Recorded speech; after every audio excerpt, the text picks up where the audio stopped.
Revient au passeport vaccinal parce qu'on en a déjà parlé, le ministre Dubé l'avait déjà abordé, Alain, mais voilà que le comité d'éthique de la santé publique a un préjugé favorable.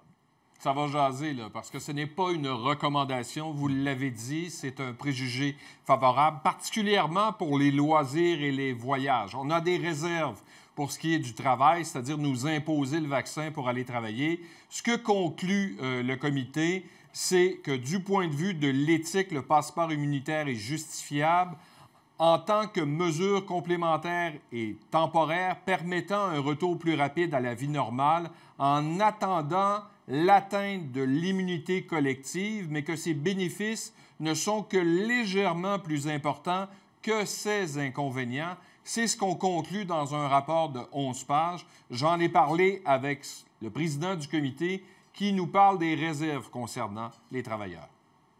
L'exigence du passeport immunitaire pour accéder à un emploi ou pour retourner à son emploi ou pour occuper certains postes équivaudrait à l'obligation de se faire vacciner. Or, sur le plan éthique et sur le plan juridique, cette obligation-là de se faire vacciner va à l'encontre du principe d'autonomie. Le comité ne rejette pas d'emblée le passeport immunitaire comme moyen de déconfinement. Une fois que la campagne de vaccination va être complétée et que l'immunité collective va être atteinte, en fait, nous n'aurons plus besoin d'utiliser un passeport immunitaire, sauf peut-être dans le domaine des transports internationaux.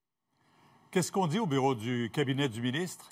Bien, évidemment, c'est un sourire, parce que Christian Dubé l'a dit à de nombreuses reprises qu'il voulait amorcer une transformation numérique au niveau de la vaccination. Puis on est capable d'avoir les données de ceux qui sont vaccinés actuellement. On nous a écrit, nous prenons acte de l'avis émis par le comité éthique de l'Institut national de santé publique du Québec, qui mérite d'être évalué plus en profondeur. Nous avons demandé à la santé publique de prendre position sur cet avis. Nous nous fierons à leurs recommandations une fois émises en temps et lieu. Donc, on peut avoir l'impression que ça va se faire plus tôt que tard, compte tenu que le gouvernement du Québec est pris dans une situation quand même assez difficile, jouer au yo-yo, et c'est vraiment pas ça qu'on veut, ce qui fait que le passeport vaccinal pourrait permettre une certaine détente, entre autres pour les voyages, mais surtout pour les activités et les loisirs, comme aller au restaurant. On verra. Merci, Alain.